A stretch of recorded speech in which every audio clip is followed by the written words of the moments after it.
Hello viewers, আশা করি সকলে ভালো আছেন। আজকে শেয়ার করব মিষ্টির দোকানের মতন একদম পারফেক্ট হিঙের কচুরি আর সাথে আলুর তরকারি। খুবই সহজ পদ্ধতিতে এইভাবে বানাবেন, তরকারির টেস্ট দারুণ হবে আর কোনো রকম খাবারের সোডা লাগবে না। খাবারের সোডা ছাড়াই প্রত্যেকটা কচুরি খাস্তাও হবে আর একদম বলের মতন ফুলবে। নমস্কার, আমি মৌ, আপনারা দেখছেন মৌয়ের সাথে রান্নাবান্না।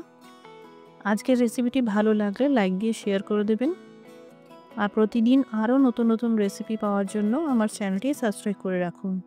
প্রথমেই কচুরির জন্য ময়দা মেখে নেব।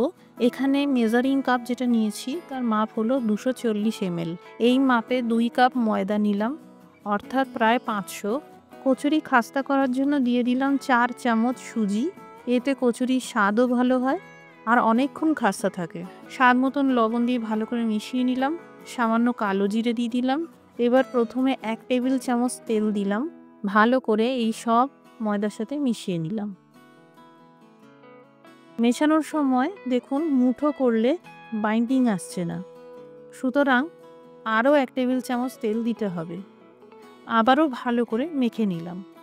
এবার দেখুন মুঠো করলে বাইন্ডিং আসছে, এতেই বোঝা গেল ময়ানের পরিমাপটা ঠিক আছে। এই ময়ানের পরিমাপটা অবশ্যই ঠিক রাখবেন, এটা খুবই গুরুত্বপূর্ণ। এতে কচুরি ফুলবে আর খাস্তাও হবে। এবার খুব সামান্য করে জল দিয়ে দিয়ে মেখে নিতে থাকবো। একটা মিডিয়াম ডো, মানে খুব শক্ত না আবার খুব নরমও নয়, এই রকমভাবে ডো তৈরি করে নিতে হবে। খুব নরম ডো করলে আবার কচুরি নরম হয়ে যাবে, চুপসে যাবে, ফুলবে না। একদম মসৃণ ডো তৈরি করে নিলাম। এবার 10 মিনিটের জন্য এইভাবে রেস্টে রেখে দিলাম। এদিকে নিয়েছি 3টে বড় সাইজের আলু। এই আলু তরকারিটা বানাতে খোসা ছাড়াতে হয় না, তবে যারা পছন্দ করেন না খোসা ছাড়িয়ে নিয়েও আলু তরকারিটা বানাতে পারেন। আলুর পিসগুলোকে এইভাবে চৌকো করে কেটে নিলাম। এক একটা মিষ্টির দোকানে আলুর তরকারির স্বাদ এক এক রকম হয়। আমার এখানে যে মিষ্টির দোকান আছে তারা যেভাবে আলুর তরকারিটা বানায় আমি সেইভাবেই দেখাচ্ছি। এবার কচুরির জন্য পুর বানাবো। কোনো রকম ডাল ভেজানোর ঝামেলা নেই, একদম ইনস্ট্যান্ট পদ্ধতিতে এই পুর তৈরি করতে পারবেন। নিয়ে নিতে হবে 4 চামচ ছোলার ছাতু। বাজারের যে রেডিমেড ছাতুর প্যাকেটগুলো পাওয়া যায় সেগুলো দিয়েও বানানো যাবে। একই চামচের মাপ করে নিয়ে নিলাম 2 চামচ বেসন। এরই সাথে 1 চামচ কাশ্মীরি লঙ্কার গুঁড়ো দিলাম, এটা পুরোপুরি অপশনাল। 1 চামচ হলুদ গুঁড়ো দিলাম, আধা চামচ লবণ দিলাম। যেহেতু হিঙের কচুরি তাই হিঙের ফ্লেভারটাই বেশি থাকবে। এখানে প্রায় 1.5 চামচ মতন হিং দিয়ে দিলাম। এবার সব ভালো করে মিশিয়ে নিলাম।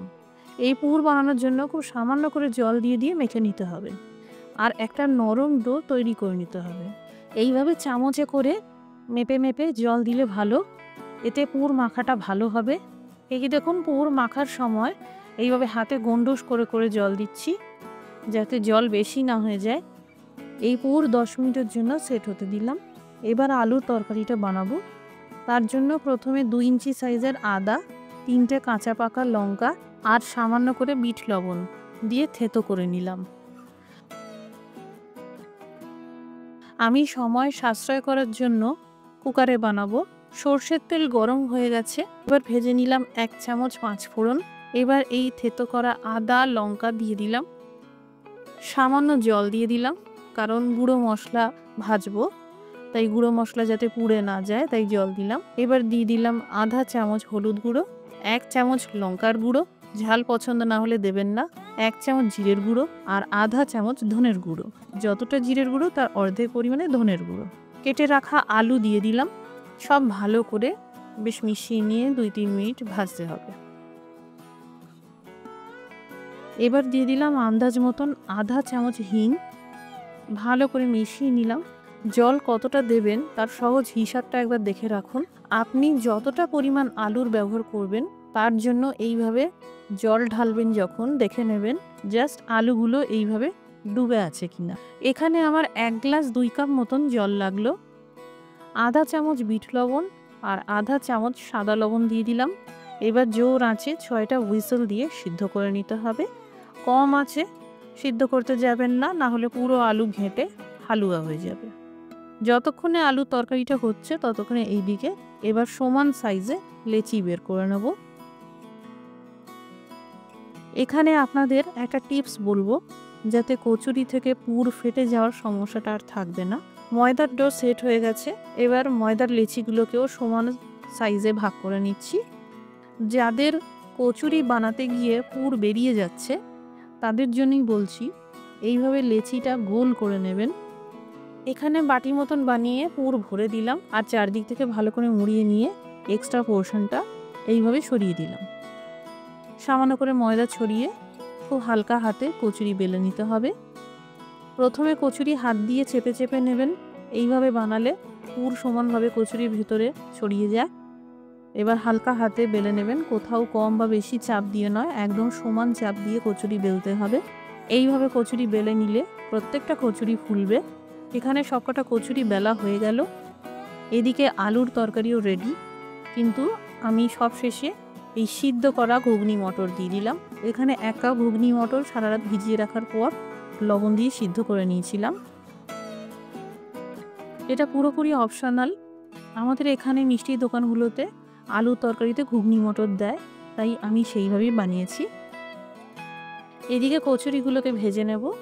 কচুরি ভাজার সময় তেলের তাপমাত্রা চেক করাটা খুবই গুরুত্বপূর্ণ। এরকম এক টুকরো ময়দার মণ্ড তেলে ফেলে দিয়ে দেখতে হবে। এইরকমভাবে ভেসে উঠলে বুঝবেন তেল গরম হয়ে গেছে। এবার প্রথমে একটা কচুরি টেস্টিং হিসাবে ভেজে নিচ্ছি। এটা দেখে নেওয়ার জন্য যে তেল কচুরি ভাজার জন্য কতটা গরম হয়েছে। এই দেখুন, ভাজার সময় কচুরি ফুলতে অনেক সময় নিচ্ছে, অর্থাৎ তেল আরেকটু গরম করে নিতে হবে। প্রথম লুচি বা কচুরি সবসময় টেস্টিং করে দেখে নেবেন। এবার দেখুন, পরপর যে কচুরিগুলো ভাজবো প্রত্যেকটা বলের মতন ফুলে উঠবে। এই দেখুন, প্রত্যেকটা কচুরি কি সুন্দর ফুলে যাচ্ছে। এই রকম ছোট ছোট দিকগুলো খেয়াল রাখলেই যে কোনো কচুরি পারফেক্ট তৈরি করতে পারবেন। একটা বাটিতে তরকারি ঢেলে দিলাম আর কচুরিগুলো পরপর সাজিয়ে দিলাম। এই দেখুন কচুরি কতটা খাস্তা হয়েছে আর ভেতরে পুরটাও সমানভাবে ছড়িয়ে গেছে। তৈরি হয়ে গেল মিষ্টির দোকানের মতন একদম পারফেক্ট হিঙের কচুরি আর সাথে আলুর তরকারি।